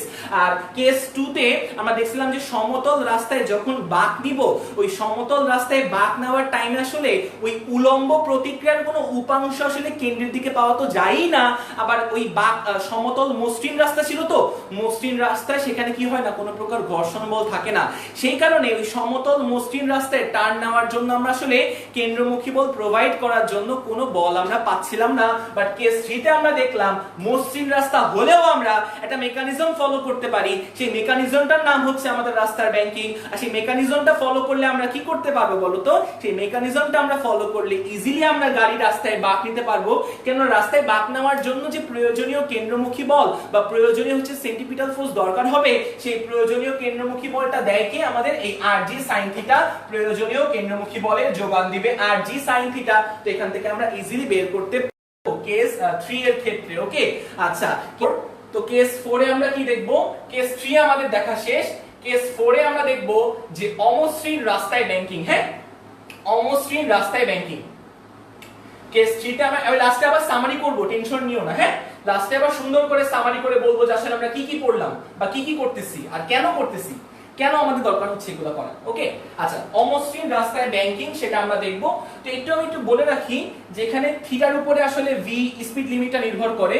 থিটার মান তুমি যত বাড়াবা, মানে এখানে তো tan থিটা v স্কয়ারের সমানুপাতিক, তো থিটার মান তুমি যত বাড়াবা tan থিটাও বাড়বে, আর tan থিটা বাড়লে v ও বাড়বে। মানে তুমি যদি চাও যে স্পিড লিমিটটা বা দ্রুতির সীমাটা আসলে বাড়াইতে, হ্যাঁ, মনে করো আমি চাচ্ছি যে আসলে স্পিড লিমিটটা ধরো ছিল আগে 40 কিলোমিটার পার আওয়ার, তো আমি চাচ্ছি বা ওই ধরো আমাদের জনগণের ধরো ডিমান্ড হলো কি যে না আমাদের এখানে স্পিড লিমিট আরো বাড়াতে হবে, আমরা আরো দ্রুততার সাথে বাঁক নিতে চাই। তো সেক্ষেত্রে ইঞ্জিনিয়ার্সরা চাইলে কি করতে পারে, সেক্ষেত্রে ইঞ্জিনিয়াররা চাইলে তোমার এই থিটা বাড়াইতে পারে। তো থিটা বাড়ালে কি হবে, থিটা বাড়ালে tan থিটাও বাড়বে, কারণ ওই tan থিটা বাড়ালে হচ্ছে tan এর অ্যাঙ্গেলটাও বৃদ্ধি পায়। তো থিটা বাড়ালে tan থিটা বাড়বে, আর tan থিটা বাড়লে v এর মানও বাড়বে। v এর মান বাড়া মানে হচ্ছে দ্রুতির সীমা বা স্পিড লিমিটও বাড়বে। হ্যাঁ, তো স্পিড লিমিট বাড়ানোর জন্য তুমি চাইলে বা ইঞ্জিনিয়াররা চাইলে অ্যাঙ্গেলটা বাড়াইতে পারে, বাট ওই অ্যাঙ্গেল বাড়ানোর একটা নির্দিষ্ট সীমা আছে। তুমি যদি অতিরিক্ত অ্যাঙ্গেল বাড়াই ফেলো তাহলে কিন্তু গাড়ি কিন্তু পড়ে যাবে, কেন্দ্রের দিকে পড়ে যাবে। সেই জন্য এই থিটা বাড়ানোর একটা লিমিট আছে, মানে মেইনলি থিটা বাড়ালে আসলে স্পিড লিমিটটা বাড়ানো সম্ভব হয়। আচ্ছা, তো এখান থেকে হচ্ছে আমরা এখন দেখব অমসৃণ রাস্তায় ব্যাংকিং কেস 4। কেস 4 হচ্ছে আমরা দেখব অমসৃণ রাস্তায় ব্যাংকিং, অমসৃণ রাস্তায় ব্যাংকিং। ওকে, আচ্ছা, তো এবার অমসৃণ রাস্তা মানে সেখানে ঘর্ষণ বল থাকবে। হ্যাঁ, আর ঘর্ষণ বল কাজ করে হচ্ছে আমরা দেখছিলাম স্থিত ঘর্ষণ বল কাজ করে কি বলতো, স্থিত ঘর্ষণ বল কাজ করে কেন্দ্রের দিকে। হ্যাঁ, কেন্দ্রের দিকে। আর হচ্ছে তোমার মনে করো সেটা, আর ঘর্ষণ বলের মান হচ্ছে সারফেসের, বা ঘর্ষণ বল কাজ করে সারফেসের সাথে সমান্তরালে, সারফেসের প্যারালালে। এটা আমি একদম কালকেই বলছিলাম। ওকে, আচ্ছা, তো আমরা একটু ব্যাখ্যা করি, সেটা হচ্ছে যে আচ্ছা সেটা হচ্ছে যে ধরো আমরা এই জায়গাটা আঁকি। হ্যাঁ, ধরো এবার আমরা অমসৃণ তল, হ্যাঁ, আমরা রাস্তা ব্যাংক করছি বা রাস্তা এরকম বাঁকাই দিছি ঠিকই, এবং তলটা কি বলতো, তলটা অমসৃণ। আমি বলে দিলাম যে তলটা হচ্ছে অমসৃণ, আর এটা এই ধরো আমাদের রাস্তার বাঁক, গাড়িটা এইভাবে বাঁক নিবে, আর ব্যাংকিং করা মানে তো বুঝতেছো না, ব্যাংকিং করা মানে তো বুঝতেছো। একটু ব্যাখ্যা করি, দেখো একটু আমাদের গতবার পড়ে গেছিল একটু হালকা। তো এই ধরো সমতল রাস্তা, এটা কিন্তু সমতল রাস্তা। হ্যাঁ, সমতল রাস্তা, তো এটা গাড়ি, এটা আমাদের প্লেন রাস্তা। তো সমতল রাস্তার উপর যখন হচ্ছে গাড়ি থাকবে তখন এই কালো মার্কারটা দিয়ে আমি কেন্দ্রমুখী বল বোঝাচ্ছি। হ্যাঁ, আর এই গাড়িটা হচ্ছে এইভাবে টার্ন নিবে। হ্যাঁ, এইভাবে সেই গাড়িটা আসলে টার্ন নিবে। ওকে, ঠিক লাইক দিস, এইভাবে গাড়িটা টার্ন নিবে। তো যাই হোক, তো আমরা মানে এইভাবে টার্ন নিবে। তাহলে যদি গাড়িটা এইভাবে টার্ন নেয় তাহলে এর কেন্দ্র নিশ্চয়ই এই সাইডে থাকবে, এর কেন্দ্রটা। বুঝো নাই ব্যাপারটা? যদি গাড়িটা এইভাবে টার্ন নেয়, মন দিয়ে দেখো, যদি গাড়িটা এইভাবে টার্ন নেয় তাহলে কেন্দ্র কোন সাইডে থাকবে, এই সাইডে কেন্দ্র থাকবে। আর যদি গাড়িটা এইভাবে টার্ন নেয় সমতল রাস্তায়, তবে কেন্দ্র থাকবে এই সাইডে। আচ্ছা, তো এবার খেয়াল করো, এটা দিয়ে আমি ঘর্ষণ বল বুঝাচ্ছি, স্থিত ঘর্ষণ বল। তো মনে আছে যখন সমতল রাস্তাটা অমসৃণ ছিল তখন স্থিত ঘর্ষণ বলটা কেন্দ্রের দিকে কাজ করতেছিল। খেয়াল করো, আমরা এখন এই কেস ব্যাখ্যা করতেছি যখন গাড়িটা সমতল রাস্তা দিয়ে বাঁক নিবে, যখন গাড়িটা সমতল রাস্তা দিয়ে বাঁক নিবে তখন আমরা এই জায়গায় কেন্দ্র থাকবে, তো কেন্দ্রমুখী বল সাপ্লাই করার জন্য আমাদের কেন্দ্রমুখী বলটা দরকার, সরি স্থিত ঘর্ষণ বলটা দরকার হয়। স্থিত ঘর্ষণ বল কাজ করে কিন্তু সারফেসের প্যারালালে, ওকে, এটা আমাদের সারফেস, তো সারফেসের প্যারালালে আসলে স্থিত ঘর্ষণ বলটা কাজ করে, মানে এই মার্কারটা খেয়াল করো, এই যে মার্কারটা সেটা কাজ করে কোন দিকে, কেন্দ্রের দিকে যদি অমসৃণ হয়। এবার খেয়াল করো, যদি আমি এভাবে ব্যান্ড করে দিই বা হেলাই দেই তাহলে খেয়াল করো তো আমাদের কিন্তু এই ঘর্ষণ বলের দিকও কিন্তু চেঞ্জ হয়ে যাবে। খেয়াল করতেছো? খেয়াল করে দেখো, এটা আমাদের গাড়ি, এটা আমাদের সারফেস, এটা আমাদের গাড়ি, এটা আমাদের সারফেস, গাড়িটা এই বরাবর টার্ন নিবে, গাড়িটা এই বরাবর টার্ন নিবে, যদি গাড়িটা এই বরাবর টার্ন নিতে চায় কেন্দ্রের দিকে কেন্দ্রমুখী বলে যোগান দিবে কে, স্থিতি ঘর্ষণ বল। এই কালো মার্কার দিয়ে আমি স্থিত ঘর্ষণ বলটা বুঝাচ্ছি এই বরাবর বা সারফেসে। দেখো সারফেস হচ্ছে আমার প্র্যাকটিক্যাল খাতাটা, তো প্র্যাকটিক্যাল খাতার সমান্তরালে, তো সারফেস যদি এভাবে ব্যান্ড করে দিই বা বাঁকাই দেই তাহলে খেয়াল করো তো আমাদের কালো মার্কারটাও বেঁকে গেল, মানে ঘর্ষণ বল আসলে বেঁকে গেল। ওকে, তো যাই হোক এভাবে, তাহলে এবার খেয়াল করো, এবার এই গাড়িটা মুভ করবে, এই গাড়িটা হচ্ছে মুভ করবে। তো আমরা একটু লিখি, এটা হচ্ছে আমাদের m ভরের বস্তু বা m ভরের গাড়ি। তো গাড়িটা হচ্ছে, রাস্তা কিন্তু অমসৃণ, রাস্তা অমসৃণ মানে কি আছে, অমসৃণ মানে ঘর্ষণ আছে, আর ব্যাংকিং মানে হচ্ছে এই অ্যাঙ্গেল হচ্ছে থিটা, এই অ্যাঙ্গেল হচ্ছে থিটা। ওকে, আচ্ছা, তো এবার আমরা আঁকার চেষ্টা করি, তো আমাদের যদি গাড়িটা এইভাবে টার্ন নেয়, এভাবে যদি টার্ন নেয় তাহলে কেন্দ্র থাকবে মোটামুটি এই জায়গাটায় কেন্দ্র থাকবে। ওকে, আচ্ছা, তো গাড়ি যদি এইভাবে টার্ন নেয় কেন্দ্র এই জায়গায় থাকবে। আমরা জানি এমজি কাজ করে খাড়া কোন দিকে, এমজি কাজ করে খাড়া নিচের দিকে। আমরা আবার জানি রিঅ্যাকশন ফোর্স এখানে কাজ করবে, কারণ যেহেতু ব্যান্ড করা, রিঅ্যাকশন ফোর্স কাজ করে তলের সাথে লম্ব বরাবর। রিঅ্যাকশন ফোর্সকে আমরা আর দিয়ে প্রকাশ করতে পারি, এই যে আর, যেটা সারফেসের সাথে, এটা আমাদের সারফেস, সারফেসের উপর লম্বভাবে কাজ করে হচ্ছে রিঅ্যাকশন ফোর্স আর। আবার আমরা দেখলাম ঘর্ষণ বল কাজ করে সারফেসের সমান্তরালে, তাই এই জায়গায় আমরা আসলে একটা ঘর্ষণ বল পাবো। সেই ঘর্ষণ বলকে আমরা Fs দিয়ে প্রকাশ করতে পারি, সেই Fs কাজ করবে এই যে সারফেসের সমান্তরালে। ওকে, Fs কাজ করবে। আচ্ছা, তাহলে এবার একটু দেখো, সেটা হচ্ছে যে এই তিনটা ফোর্স আসলে এই বস্তুর উপর কাজ করার চেষ্টা করবে। ওকে, খেয়াল করো, mg অলওয়েজ নিচের দিকে কাজ করবে, আমরা জানি fs কাজ করবে হচ্ছে সারফেসের সমান্তরালে। খেয়াল করো, যখন প্লেন রাস্তা ছিল, মানে কোনো প্রকার কি ছিল না বলো তো, কোনো প্রকার হচ্ছে তোমার ব্যাংক ছিল না, তখন আসলে এই fs কাজ করতেছিল কোন বরাবর, fs কাজ করতেছিল, শুধু fs কাজ করতেছিল কেন্দ্র বরাবর, এবং fs এর ডিরেকশন কিন্তু, বা আমরা বলছিলাম ওই যে গতকালকের ক্লাসে যে ঘর্ষণ বল সারফেসের সমান্তরালে কাজ করে, তো এইজন্য আমরা সারফেসের সমান্তরালে দিলাম। অথবা এইভাবেও চিন্তা করতে পারো, এইভাবেও, যে গাড়ি যদি অনেক দ্রুত বাঁক নেয় তবে সে বাইরের দিকে ছিটকে যাবে, ওই বাইরের ছিটকানো হাত থেকে রক্ষা করার জন্য ঘর্ষণ বলকে নিচে টানবে। ওকে, এভাবেও চিন্তা করা যায়, এভাবেও ব্যাখ্যাটা দেওয়া যায় যে যদি গাড়িটা অত্যন্ত দ্রুত গতিতে বাঁক নেয় সে বাইরের দিকে ছিটকে যাবে, তো বাইরের দিকে সে যাতে না ছিটকায় ভিতরের দিকে Fs বা ঘর্ষণ বলকে আঁকড়ে টেনে ধরে রাখবে, কারণ তলটা হচ্ছে আমাদের অমসৃণ তল। ওকে, আচ্ছা, তো আমরা এবার একটু ব্যাখ্যা করি, সেটা হচ্ছে এটা যদি r হয় আমরা r এর দুইটা উপাংশ নিতে পারি, r এর দুইটা উপাংশ আমরা নিতে পারি হচ্ছে লম্ব বরাবর হচ্ছে আমরা জানি এই বরাবরটা কাজ করবে উপাংশ r এর, আর দুইটা লম্ব উপাংশ আমরা কাজ করতে পারি r এর। হ্যাঁ, আচ্ছা, এই দুইটা পরস্পর লম্ব। তো আমরা দেখছিলাম আগের অঙ্কে যে এইটা আগের থিওরিতে যে এইটা থিটা হলে এই অ্যাঙ্গেলও কি হবে বলো তো, থিটাই হবে। এই অ্যাঙ্গেল থিটা হলে এই অ্যাঙ্গেল থিটা হবে, এর পাশে হবে হচ্ছে আমাদের r cos থিটা, আর এর পাশে হবে হচ্ছে আমাদের r sin থিটা, এর পাশে হবে হচ্ছে আমাদের r sin থিটা। এবার মন দিয়ে দেখো, এই Fs এরও কিন্তু দুইটা উপাংশে ভাঙানো সম্ভব। Fs কেও, এই Fs কে যখন আমি দুইটা উপাংশে ভাঙাবো, Fs এর একটা আনুভূমিক উপাংশ মানে লম্ব উপাংশ আর কি, হ্যাঁ, আনুভূমিক উপাংশ এটা, Fs এর লম্ব উপাংশ হচ্ছে আমরা বলতে পারি হচ্ছে নিচের দিকে। ওকে, Fs এর এটা হচ্ছে আমরা বলতে পারি, হ্যাঁ, Fs কেও আমরা বা ঘর্ষণ বলের আমরা দুটো উপাংশ নিয়ে আমরা কাজ করতে পারি, এই অ্যাঙ্গেল থিটা। ওকে, আচ্ছা, তো বুঝতেই পারতেছো এই অ্যাঙ্গেল যদি থিটা হয়, কি বলে এই অ্যাঙ্গেল যদি থিটা হয়, মনে রাখো এই অ্যাঙ্গেল যদি থিটা হয় একান্তর কোণ হিসেবে কিন্তু এই অ্যাঙ্গেল কি হবে বলতো, এই অ্যাঙ্গেল কিন্তু থিটাই হবে। ওকে, একান্তর কোণ হিসেবে দেখো এই অ্যাঙ্গেল থিটা হলে একান্তর কোণ হিসেবে কিন্তু এই অ্যাঙ্গেলটা থিটাই হয়। বুঝাই যায় ক্লাস 8 এর কথাবার্তা। তো খেয়াল করো এই এফএস হচ্ছে আমাদের লাল রেখাটা, এই এফএস মানে ঘর্ষণ গুণাঙ্ক।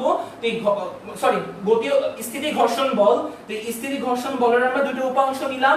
এই যে দুইটা সবুজ রেখা, এই দুইটা সবুজ রেখা হচ্ছে আমাদের স্থিতি ঘর্ষণ বলের দুটো উপাংশ। এই অ্যাঙ্গেল থিটা হলে এই অ্যাঙ্গেলটা হবে থিটা। আর নিচের দিকে তাহলে কাজ করবে কি বলতো, আমি যদি অন্য কালি দিয়ে লিখি, তাহলে এফএস যার সাথে অ্যাঙ্গেল তার সাথে হয় cos, তাহলে এই পাশে হবে হচ্ছে fs cos থিটা। আশা করি এতটুকু তো আমরা জানি যে fs যেই উপাংশের সাথে অ্যাঙ্গেল থিটা সেদিকে হয় cos, আর নিচে হবে হচ্ছে sin। তাহলে নিচের দিকে আবার কাজ করবে কি বলতো, fs sin থিটা। ওকে, এই নিচের উপাংশটা ভাই সবুজ উপাংশটার নাম কি বলতো, fs sin থিটা।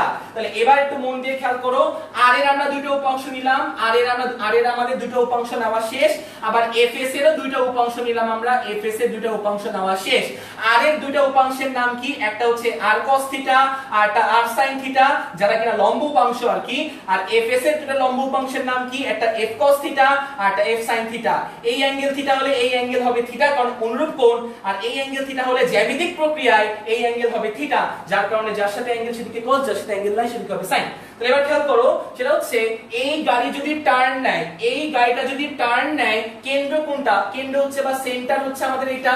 তাহলে খেয়াল করো সেন্টারের দিকে আসলে এই ক্ষেত্রে দুইটা ফোর্স কাজ করে, এই যে দুইটা ফোর্স r sin থিটা আর fs cos থিটা। খেয়াল করো এই r sin থিটা fs এর একটা উপাংশ, r এর একটা উপাংশ। খেয়াল করো গতবার কিন্তু কি ছিল না, মসৃণ তল ছিল, কোনো আমাদের ঘর্ষণ বলের কোনো উপাংশ ছিল না।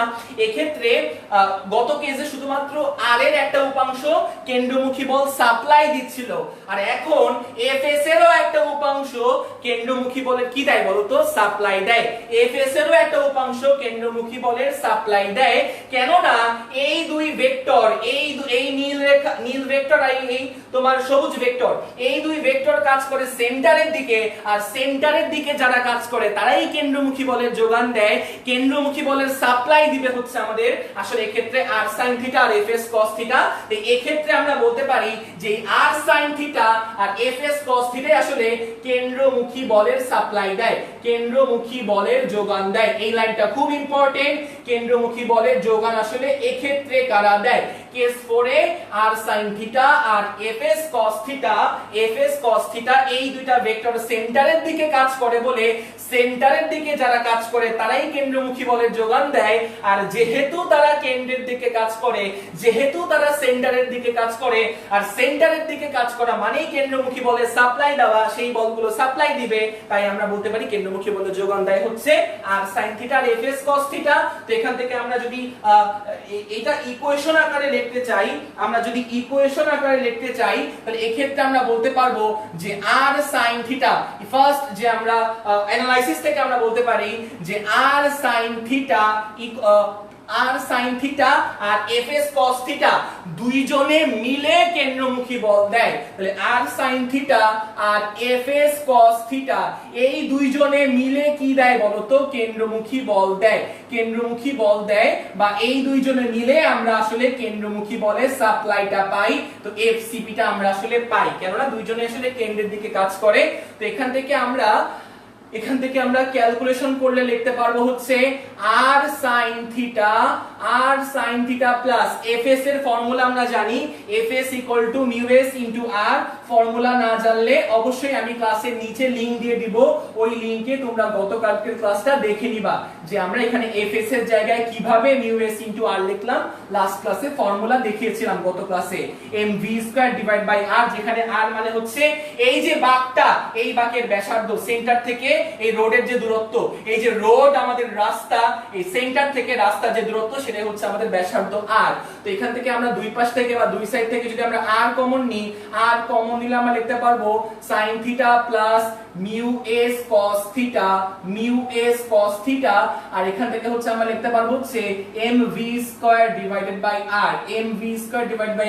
এটা হচ্ছে আমাদের 1 নাম্বার সমীকরণ আমরা দিয়ে দিলাম। এই সমীকরণটাকে আমরা 1 নাম্বার সমীকরণ দিয়ে দিলাম 1 নাম্বার অ্যানালাইসিস থেকে। আচ্ছা, তো এবার আমরা যদি 2 নাম্বার অ্যানালাইসিস করার চেষ্টা করি, সেকেন্ড কেসে আমরা যদি 2 নাম্বার অ্যানালাইসিস করার চেষ্টা করি, তো দেখো সেটা হচ্ছে যে আমরা এখন দেখবো যে উলম্ব বা y অক্ষ বরাবর বলগুলো আসলে কে কে কাজ করতেছে। চোখ দিয়ে তাকায় তাকায় দেখতে পারবা, হ্যাঁ চোখ দিয়ে, এই যে y অক্ষ বরাবর কোন কোন বল কাজ করতেছে। আর cos থিটা কাজ করে উপরের দিকে, আর কেউ কি উপরের দিকে কাজ করে না, আর কেউ কাজ করে না। নিচের দিকে কে কে কাজ করে, mg কাজ করে। নিচের দিকে কে কে কাজ করে, খেয়াল করো তো, নিচের দিকে কে কে কাজ করে, mg কাজ করে, এই যে mg। আবার নিচের দিকে খেয়াল করো তো fs sin থিটাও কিন্তু কাজ করে। নিচের দিকে এই যে এই fs এর উপাংশ নিচের দিকে, fs sin থিটা y অক্ষ বরাবর নিচের দিকে, আর mg তো অলওয়েজই নিচের দিকে কাজ করে। তাহলে নিচের দিকে কোন কোন ফোর্স কাজ করে, fs sin থিটা আর mg। আর উপরের দিকে কে কাজ করে, আর cos থিটা, ওকে উপরের দিকে। তাহলে এবার আবার সেই কমন সেন্স, যদি আর cos থিটা বড় হতো, আর cos থিটা যদি বড় হতো তাহলে এই গাড়িটা আকাশে উড়ে যেত বা শূন্যে ভেসে যেত। যদি fs sin থিটা আর mg বড় হতো বা এই দুইজনে মিলে যদি বড় হতো তাহলে সে গ্রাউন্ডে বা নিচের দিকে ঢুকে যেত বা হচ্ছে মাটি ভেদ করে নিচে ডুবে যেত। এই ধরনের একটা হচ্ছে না। তাহলে আমি বলতে পারি যে y অক্ষ বরাবর উপরের দিকের বল আর নিচের দিকের বল কি বলতো, ইকুয়াল। হ্যাঁ, যদি উপরের দিকের বল বড় হয় তবে সে শূন্যে ভেসে যাবে, সেটা তো হচ্ছে না। যদি নিচের দিকের মিলিত বল যদি বড় হয় তবে সে নিচে ডুবে যাবে, তাও হচ্ছে না। তাহলে বলতে পারি আমি এই কেসের জন্য উপরের বল আর নিচের বল ইকুয়াল। তো এই ক্ষেত্রে আমরা লিখতে পারি উপরের বল হচ্ছে 2 নাম্বার অ্যানালাইসিস থেকে আমি বলতে পারি, 2 নাম্বার অ্যানালাইসিস থেকে যে r cos থিটা উপরের দিকে যে বলটা হবে সেই বলের ভ্যালু আর নিচের দিকের বলের ভ্যালু যদি ইকুয়াল হয়, নিচের দিকে কিন্তু দুইজন মানুষ, সেটা হচ্ছে দুইজন আসলে ভেক্টর, দুইজন মানুষ না, দুইটা ভেক্টর, এটা হচ্ছে fs sin থিটা আর mg, নিচের দিকের দুইটা ভেক্টর মিলে যদি উপরের দিকের ভেক্টরের সমান হয় তাহলে বস্তু উপরেও যাবে না নিচেও থাকবে না, y অক্ষ বরাবর সে সাম্য অবস্থায় থাকবে। আমরা সবাই আশা করি জানি, কারণ আমরা সবাই এতটুকু তো বোঝা উচিত। আচ্ছা, তাহলে এখান থেকে একটু খেয়াল করো, এখান থেকে আমরা লিখতে পারবো কি বলতো, r cos থিটা আমি অন্য এই কাজে দেখি, r cos থিটা মাইনাস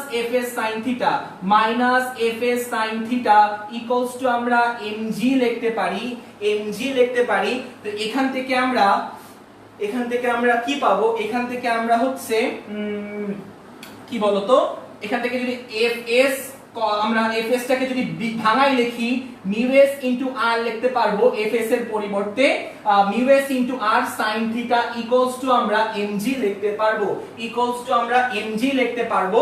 তো এখান থেকে যদি আমরা আবার r কমন নিলে নিচের লাইনে কমন নিবা, হ্যাঁ r কমন নিলে থাকবে হচ্ছে r cos theta minus mg sin theta, r cos theta minus mg sin theta. এখান থেকে যদি দুই সাইড থেকে যদি তুমি r কমন নাও এই লাইনটা লিখতে পারবা, সিম্পল ক্যালকুলেশন আগের মতন, হ্যাঁ আগের মতন ক্যালকুলেশন, হ্যাঁ ঠিক আছে। আরেকবার বলি, খেয়াল করো, r cos থিটা আর এখানে fs কে ভাঙলে তুমি μs r পাবা, দুই সাইড থেকে r কমন নিলে cos theta minus μs sin theta. এটাকে তুমি চাইলে 2 নাম্বার ইকুয়েশন দিতে পারো, তো এবার তুমি যদি 1 নং ইকুয়েশন আর 2 নং ইকুয়েশনকে যদি তুমি ভাগ করো, আচ্ছা এবার তুমি যদি 1 নং ইকুয়েশন আর 2 নং ইকুয়েশনকে যদি তুমি ভাগ করো তবে আমরা কিভাবে পাই একটু দেখো। সেটা হচ্ছে 1 নং আর 2 নং ইকুয়েশন তুমি ভাগ করো, আমরা পাবো 1/2 যদি আমরা করি, তবে খেয়াল করো আর ক্যান্সেল হয়ে যাবে, আর ক্যান্সেল হলে বাম পক্ষে থাকবে sin থিটা plus μs cos theta, sin থিটা প্লাস μs cos থিটা বাম পক্ষে থাকবে, আর নিচে থাকবে cos theta minus μs sin theta, এটা হচ্ছে আমাদের বাম পক্ষে থাকবে। বাম পক্ষে খেয়াল করো sin থিটা, মানে আমরা এটা সেটা ভাগ করতেছি 1/2, তাহলে বাম পক্ষের যদি দুটো ইকুয়েশন থাকে, দুটো ইকুয়েশন যদি তুমি ভাগ করো তাহলে বাম পক্ষ ভাগ বাম পক্ষ, তাহলে এটাকে এটা ভাগ করলে এমন একটা রাশি আমরা পাবো, কারণ আর ক্যান্সেল হয়ে যাবে।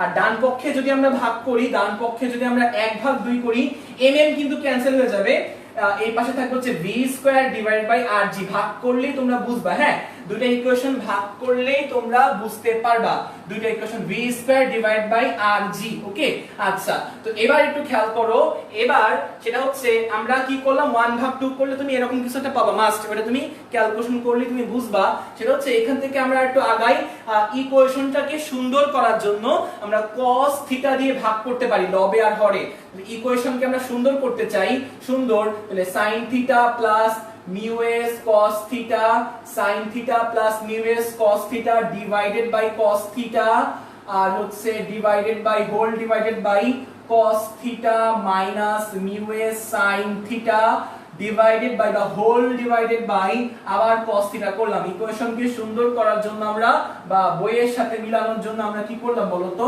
আমরা এভাবে করে লিখলাম হ্যাঁ cos theta দিয়ে উপর নিচে ভাগ করলাম না বুঝলে কি করবা বলো তো না বুঝলে এই cos cos কাটাকাটি করলে কি আগের লাইন আসে হ্যাঁ আসে তাহলে তুমি এইখান থেকে এই লাইন লিখতে পারবা cos cos কাটা গেলে কি আগের লাইন আসে হ্যাঁ আসে তাহলে এই লাইন থেকে এই লাইনে আসা যায় তাহলে এইভাবে তুমি মনে রাখতে পারবা আর cos থিটা দিয়ে ভাগ করলাম কেন ইকুয়েশনকে সুন্দর করার জন্য তাহলে এবার খেয়াল করো সেটা হচ্ছে sin বাই cos মানে কি tan হ্যাঁ এই হোল ডিভাইডেড বাই উপরে sin বাই cos মানে tan তাহলে এখানে থাকবে হচ্ছে tan theta plus cos cos কাটা শুধু থাকবে mu s শুধু থাকবে mu s divided by cos মানে কত 1 তাহলে cos by cos মানে হচ্ছে 1 minus mu s sin by cos মানে কত বলো তো sin by cos মানে হচ্ছে tan theta mu s tan theta তাহলে এখান থেকে একটু খেয়াল করো এখান থেকে সেটা হচ্ছে যে sin by cos আর এখানে থাকবে হচ্ছে v square divided by rg v square divided by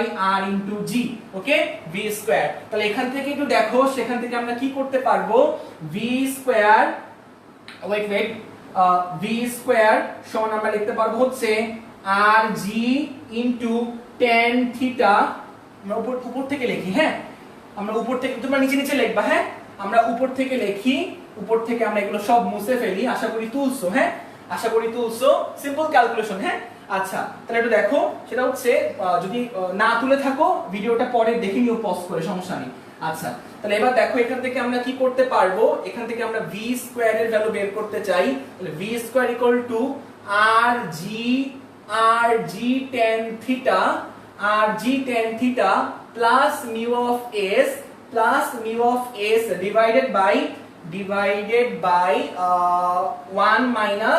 1 minus mu s tan theta 1 minus mu s tan theta তো এখান থেকে আমরা v equals to লিখতে পারবো root over rg tan theta plus mu s divided by 1 minus mu s tan theta 1 minus mu s tan theta তো এটা হচ্ছে আমাদের সেই লাস্ট যে ইকুয়েশনটা তো চলে আসলো সেটা এটা মুখস্থ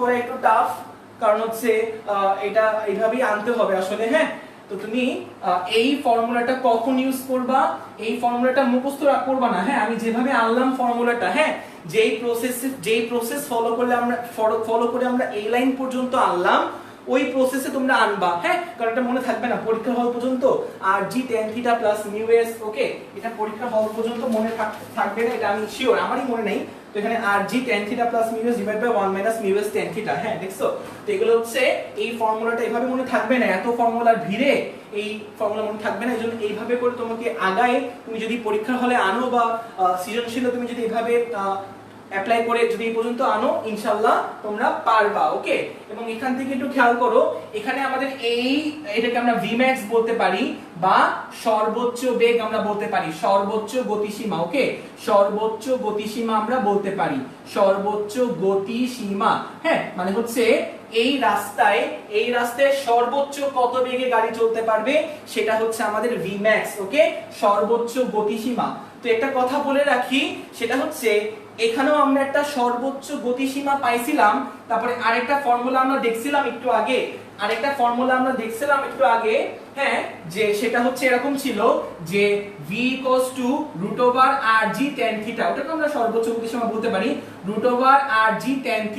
ওটাও কিন্তু ছিল আমাদের vmax হয়তো ছিল, বা লিমিট, স্পিড লিমিট আমরা বলতে পারি ওটাকে, এনিওয়ে স্পিড লিমিট বা হচ্ছে আমরা ওই ম্যাক্সিমাম vmax আমরা বলতে পারি, সমস্যা নেই। আচ্ছা, তো খেয়াল করো আমরা গতবার বা কেস 3 তে vmax এর ভ্যালু পাইছিলাম √rg tan θ, আর কেস 4 এ vmax এর ভ্যালু পেলাম হচ্ছে এটা। মন দিয়ে দেখো, মন দিয়ে খুব ইম্পর্টেন্ট কথা বলতেছি। কেস 3 তে আমরা vmax এর ভ্যালু পাইছিলাম হচ্ছে √rg tan θ, বা আমরা vmax বলছিলাম ওটাকে, বা আমরা বলছিলাম হচ্ছে ওটাকে স্পিড লিমিট, একই কথা। vmax এর ভ্যালু পাইছিলাম হচ্ছে √rg tan θ, আর এই ক্ষেত্রে আমরা vmax এর ভ্যালু পেলাম হচ্ছে √rg tan θ + μ / 1 - μ tan θ। ওকে, তো এই ক্ষেত্রে আমরা vmax √rg tan θ, আর এখানে হচ্ছে vmax √rg tan θ + μ / 1 - μ tan θ। তো এই দুটার মধ্যে ডিফারেন্সটা আসলে কি? ওকে, বা এই দুটার আসলে সম্পর্কটা কি? হ্যাঁ, একটু বোঝার চেষ্টা করো।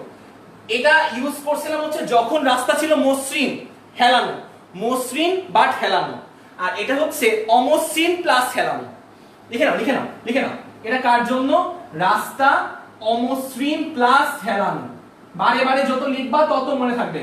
অমসৃণ প্লাস ব্যাংকিং, হ্যাঁ, অমসৃণ প্লাস ব্যাংকিং, এই ফর্মুলা হচ্ছে অমসৃণ প্লাস ব্যাংকিং। আর এই ফর্মুলা কি জন্য? এই ফর্মুলা আমরা লিখছিলাম হচ্ছে মসৃণ রোড বা মসৃণ রাস্তা প্লাস ব্যাংকিং, মসৃণ রাস্তা প্লাস ব্যাংকিং। ওকে, মসৃণ রাস্তা প্লাস ব্যাংকিং, এটা অমসৃণ প্লাস ব্যাংকিং, এটা মসৃণ প্লাস ব্যাংকিং। তো এটার জন্য তুমি যে ম্যাক্সিমাম স্পিডটা পাবা, সে ফর এক্সাম্পল তুমি এখান থেকে ক্যালকুলেট করে তুমি যে vmax টা পাইলা, ওইটার ভ্যালু সে ফর এক্সাম্পল 40 কিমি/আওয়ার, ওটার ভ্যালু সে ফর এক্সাম্পল 40 কিমি/আওয়ার। সেম রাস্তায় যদি ঘর্ষণ থাকে, অবশ্যই এইটার বা ম্যাক্সিমাম ভেলোসিটি হবে হচ্ছে তোমার এটার থেকে বেশি, ধরো হচ্ছে তুমি পাবা হচ্ছে 50 কিমি/আওয়ার। ওকে, আমি আরেকবার বলি, খেয়াল করো। রাস্তায় ঘর্ষণ না থাকলে বা রাস্তা মসৃণ হলে থিটা অ্যাঙ্গেলের জন্য, থিটা মানে সে ফর এক্সাম্পল থিটার ভ্যালু 10 ডিগ্রি বা 5 ডিগ্রি, হ্যাঁ, ধরো থিটার ভ্যালু 10 ডিগ্রি, ধরো থিটার ভ্যালু হচ্ছে কত ডিগ্রি? 10 ডিগ্রি। 10 ডিগ্রির জন্য, 10 ডিগ্রি ব্যাংকিং কোণের জন্য তুমি যে ম্যাক্সিমাম ভেলোসিটি পাবা, এক্ষেত্রেও 10 ডিগ্রির ভ্যালুর জন্য তুমি যে ম্যাক্সিমাম ভেলোসিটি পাবা, সেখানে কিনা রাস্তার ঘর্ষণ আছে, এই ম্যাক্সিমাম ভেলোসিটির মানটা অবশ্যই বেশি হবে। মানে এটা যদি 40 হয়, এটা হবে 50। কেননা এক্ষেত্রে দুইজন প্রোভাইডার আছে কেন্দ্রমুখী বল সাপ্লাই দেওয়ার জন্য। প্রোভাইডার যত বেশি হবে কেন্দ্রমুখী বল সাপ্লাই দেওয়ার জন্য, তত সে শার্পলি বা তত সে ভালো মতন সে বা তত স্পিডে সে টার্ন নিতে পারবে। তাহলে এই ক্ষেত্রে ম্যাক্সিমাম স্পিডের ভ্যালু এই ম্যাক্সিমাম স্পিডের থেকে বেশি হবে যদি অ্যাঙ্গেলটা সেম হয়। এটাও 10 ডিগ্রি বসাও, এটাও 10 ডিগ্রি বসাও, বাট এটাই ক্যালকুলেট করলে তুমি যে ভ্যালুটা পাবা, এটাই ক্যালকুলেট করলে ভ্যালুটা অবশ্যই কম পাবা, এটার ভ্যালুটা বেশি পাবা। ওকে, তো অনেক সময় সৃজনশীলে বলতে পারে যে রাস্তা ব্যাংকিং আছে, তো তুমি কি ব্যবস্থা গ্রহণ করলে তুমি আসলে এটার সর্বোচ্চ গতিসীমা বাড়াইতে পারবা? তখন তুমি বলবা যে ব্যাংকিং এর সাথে আমরা যদি রাস্তায় ঘর্ষণ বা রাস্তা যদি অমসৃণ করে দেই, ওই অমসৃণ করলে কি হবে বলো তো? অমসৃণ করলে হচ্ছে তোমার তার সর্বোচ্চ গতিসীমাটা তুমি কি করতে পারবা? বাড়াতে পারবা। মানে এই ক্ষেত্রে যে রেজাল্টটা পাবা, এই রেজাল্টটা আর এই ক্ষেত্রে তুমি যে রেজাল্টটা পাবা, এর মানটা অনেক বেশি হবে। মানে তুমি এই ক্ষেত্রে অনেক দ্রুত বাঁক নিতে পারবা এই কেসের জন্য, যখন কিনা রাস্তা অমসৃণ প্লাস ব্যাংকিং। তো এখন আমাদের ইঞ্জিনিয়ারদের জন্য কোনটা বেশি ভালো? আমরা কিন্তু দেখলাম হচ্ছে যে সমতল রাস্তায় ব্যাংকিং ছাড়া, খেয়াল করো, সমতল রাস্তায় যখন ছিল কেস 1 এ ব্যাংকিং করি নাই আমরা, হ্যাঁ, তো ব্যাংকিং না করলেও সমতল রাস্তায় মুভ করা যায় যদি সমতল রাস্তাটা অমসৃণ থাকে, কারণ সেখানে ঘর্ষণ বলটা কি করে বলতো? কেন্দ্রমুখী বলে সাপ্লাই দেয়, বা গাড়িটা বাঁক নেওয়ার ক্ষেত্রে ঘর্ষণ বলটা খুব ভালো হেল্প করে। কিন্তু যদি শুধুমাত্র ঘর্ষণ বলের উপর আমরা নির্ভর করি, স্ট্যাটিক্যাল ফ্রিকশন, তো সেক্ষেত্রে মানে রাস্তায় বাঁক নেওয়ার ক্ষেত্রে যদি আমরা শুধুমাত্র ঘর্ষণ বলের উপর যদি ডিপেন্ড করি, তো সেটা আমাদের জন্য খুব একটা ভালো না। আসলে কেন ভালো না? কারণ হচ্ছে যত যত বেশি ঘর্ষণ বল থাকবে বা যত বেশি হচ্ছে টায়ার, গাড়ির টায়ারের সাথে রাস্তা ঘষা খাবে, তত গাড়ির টায়ার নষ্ট হয়ে যাবে, তত গাড়ির টায়ার নষ্ট হয়ে যাবে। আর গাড়ির টায়ার নষ্ট হয়ে গেলে সে কিন্তু স্লিপারি হয়ে যাবে। ওকে, সে প্রয়োজনীয় ঘর্ষণ বলটা সে অ্যাবজর্ব করতে পারবে না বা ঘর্ষণটা সে অ্যাবজর্ব করতে পারবে না। সেই কারণে আসলে ব্যাংকিং প্লাস ঘর্ষণটা, ব্যাংকিং প্লাস অমসৃণ এই রাস্তাটা আসলে গাড়ির বাঁকের জন্য সবচেয়ে বেশি প্রেফারেবল, মানে এইটা আসলে সবচেয়ে বেশি প্রেফারেবল। ওকে, পর্যন্ত আজকে রাখি, সমস্যা নেই, টেনশন নেওয়ার কোনো কারণ নাই। যতটুকু কনসেপ্ট আমরা আসলে দিছি এই কনসেপ্ট দিয়ে তুমি আসলে সব ধরনের ম্যাথ নিজের চেষ্টাতেই সলভ করতে পারবা। ফোন করো। আল্লাহ হাফেজ।